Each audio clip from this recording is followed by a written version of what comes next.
Bienvenidos. Estas son las noticias más destacadas de la OEA. Esto es OEA News, el informativo de la Organización de los Estados Americanos.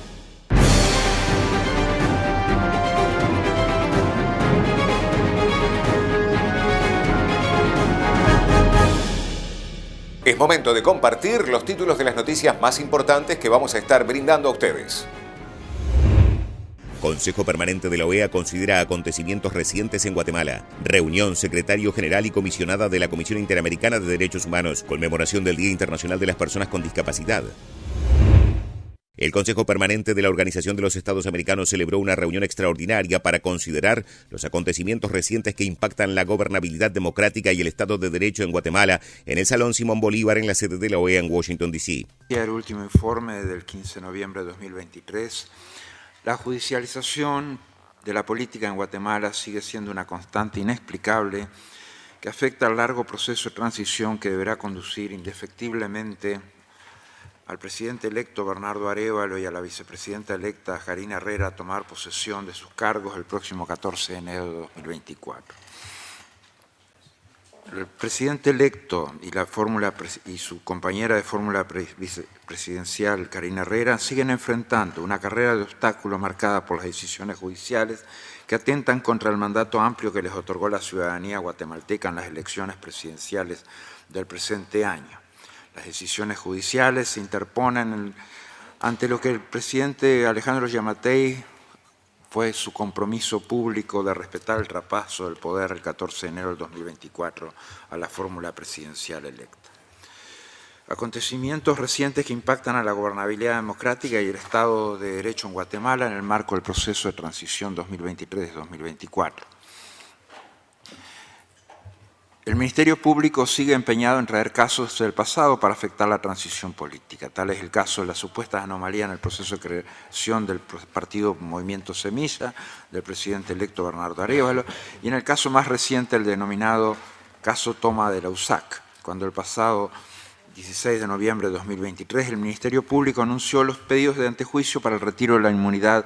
contra el binomio presidencial electo. El fiscal Saúl Sánchez, jefe de la Fiscalía de Delitos contra el Patrimonio Cultural, dijo que ambos estaban involucrados en una supuesta asociación ilícita detrás de la toma de la Universidad de San Carlos, que fue una protesta que inició el 27 de abril de 2022 y se extendió hasta junio de 2023. El 16 de noviembre también fue el día en que el Ministerio Público capturó a la activista y ex candidata a diputada por el partido Movimiento Semilla, Marcela Blanco, al estudiante Javier León, al sociólogo Eduardo Velázquez, al decano de la Facultad de Veterinaria de la USAC, Rodolfo Chang, al profesor de la Facultad de Ingeniería de la USAC, Alfredo Weber, y al sindicalista y trabajador de la USAC, Martín Jorge Macario. Todos fueron señalados por depredación del patrimonio cultural, usurpación, sedición y asociación ilícita, este último delito contenido en la Ley contra la Delincuencia Organizada. Hubo 27 órdenes de captura y 31 allanamientos. Posteriormente, y después de 3 días de audiencia, el juez Víctor Cruz aceptó solo 2 de los 4 delitos y ligó a proceso a los 6 detenidos por la depredación del patrimonio cultural y usurpación, dándole al Ministerio Público 6 meses para investigar y el arresto domiciliario para los indicados bajo una caución económica. Con el mismo expediente, el Ministerio Público presentó antejuicios contra el binomio electo de Bernardo Arévalo y Karina Herrera con la intención manifiesta de evitar que tomen posesión de sus cargos. Caso B, el caso del Tribunal Supremo Electoral. Cabe recordar una vez más que el 31 de octubre de 2023 el Tribunal Supremo Electoral concluyó el periodo del proceso electoral, declarando oficialmente que los resultados de las elecciones del 25 de junio y el 20 de agosto de 2023 son definitivos e inalterables. 2 factores son significativos para salvaguardar el proceso de transición en Guatemala. Esta conclusión del proceso electoral el 31 de octubre y la decisión de la Corte de Constitucionalidad del 7 de octubre del 2023 que estipula que con el fin de garantizar la efectiva y oportuna toma de posesión y ejercicio de los cargos de los funcionarios que fueron elegidos por sufragio universal en el presente año electoral, las autoridades dentro del ámbito de sus funciones realizarán todos los actos necesarios y pertinentes y se abstendrán de cualquier acción u omisión en contrario a fin de garantizar la efectiva inauguración del 14 de enero de 2024. El Pleno de Magistrados de la Corte Suprema de Justicia resolvió el martes 7 de noviembre dar trámite al retiro de inmunidad que presentó el Ministerio Público contra los magistrados del Tribunal Supremo Electoral por supuestas anomalías en la adquisición del sistema de transmisión de resultados electorales preliminares. El Ministerio Público señaló que la posible comisión del delito de abuso de autoridad, porque supuestamente en su calidad de magistrados del TCE abusaron de su cargo al haber suscrito el contrato administrativo del programa informático del TREP, tanto en el momento de su adjudicación como al momento de la suscripción del contrato, dicen en un comunicado. El miércoles 29 de noviembre, la Comisión Pesquisidora del Congreso de la República, con 3 votos a favor y 2 en contra, recomendó al Pleno del Congreso retirar la inmunidad de 4 magistrados titulares del TCE por la compra del TREP, cuyo costo fue de 148 millones de quetzales. Vale recordar que el presidente de esa comisión, el diputado Julio Enrique Montano Méndez, señaló públicamente que el proceso de antejuicio en contra de los magistrados del TCE le generaba dudas y explicó que dichas acciones legales podrían tener la intención de que Bernardo Arévalo, presidente electo, no asuma su cargo el 14 de enero del 2024, como lo establece la Constitución Política de la República de Guatemala. Cierro comillas. El pasado 30 de noviembre, al filo de la medianoche, y luego 2 intentos, los diputados del Congreso de la República alcanzaron los 107 votos mínimos para retirar la inmunidad de los 4 magistrados titulares del Tribunal Supremo Electoral. Minutos antes que se finalizara el periodo ordinario de esa legislatura, 108 diputados votaron a favor de desaforar a Irma Palencia, Minor Franco, Ranulfo Rojas y Gabriel Aguilera. De esos votos, el 62% corresponden a diputados que no fueron reelectos para la próxima legislatura. Posteriormente se conoció públicamente que estos magistrados del TCE abandonaron el país y la presidenta actual del TCE, magistrada Blanca Alfaro, que fue amparada provisionalmente por la Corte de Constitucionalidad sobre este juicio y continuará en su cargo, aseguró a su vez que el TCE no podrá tomar decisiones con los suplentes ni tiene dinero para el pago de planillas. El caso del presupuesto general de ingresos y egresos del 2024. Con relación al presupuesto general de ingresos y egresos 2024 que aprobó el Congreso el pasado 30 de noviembre, cerca de la medianoche,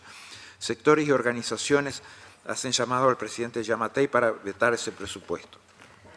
El presidente electo Bernardo Arévalo se pronunció advirtiendo que le complicaría la ejecución de recursos en el 2024, además de generar focos de corrupción. Y en un comunicado del 1 de diciembre de 2023 se dirige al presidente Alejandro Yamatei señalándole que le corresponde vetar ese presupuesto y evidenciar su interés por un proceso de transición justo y transparente en beneficio del pueblo de Guatemala. Cierro comillas. De igual manera, el Comité Coordinador de Asociaciones Agrícolas, Comerciales, Industriales y Financieras, CACIF, se pronunció mediante un comunicado el 2 de diciembre exhortando a corregir errores en el presupuesto aprobado. Por su parte, las autoridades ancestrales indicaron que en este momento tan apremiante para la historia del país, dirigimos una solicitud imperativa al presidente Alejandro Yamatei de vetar el presupuesto para 2024. El secretario general de la OEA, Luis Almagro, se reunió con la comisionada de la Comisión Interamericana de Derechos Humanos, Yulisa Mantilla, a quien le agradeció especialmente su trabajo y la excelente presidencia de la CIDH realizada. El Consejo Permanente de la OEA conmemoró el Día Internacional de las Personas con Discapacidad. Recordamos que la participación política de las personas con discapacidad se alinea con los principios de la Carta Democrática Interamericana, como el derecho y la responsabilidad de la participación de la ciudadanía en las decisiones relativas a su propio desarrollo, el ejercicio efectivo de las libertades fundamentales y los derechos humanos, la promoción de la cultura democrática, entre otros. Por otro lado, cabe recordar que si bien la mayoría de los estados parte de la Convención Interamericana para la eliminación de todas las formas de discriminación contra las personas con discapacidad, CIADIS, han reportado contar con medidas concretas de accesibilidad electoral que facilitan el ejercicio del derecho a voto de las personas con discapacidad,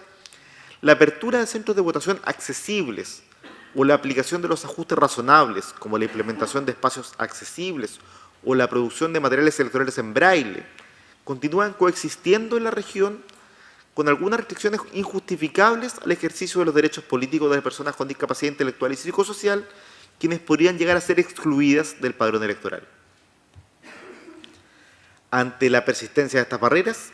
el Grupo de Países Amigos recuerda que estamos apenas a 3 años de finalizar el nuevo decenio de las Américas por los derechos y la dignidad de las personas con discapacidad y que las organizaciones de la sociedad civil de y para personas con discapacidad, así como la comunidad local e internacional en general, esperan de nuestros países resultados tangibles en la adopción de políticas públicas y de medidas administrativas, legislativas y judiciales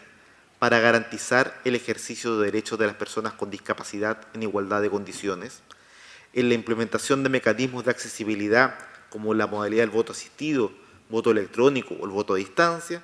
en el desarrollo de procesos de consulta abierta y amplia a las personas con discapacidad en todos los asuntos que les afectan de forma directa e indirecta, en la implementación de apoyos que permitan la toma de decisiones en las personas con discapacidad,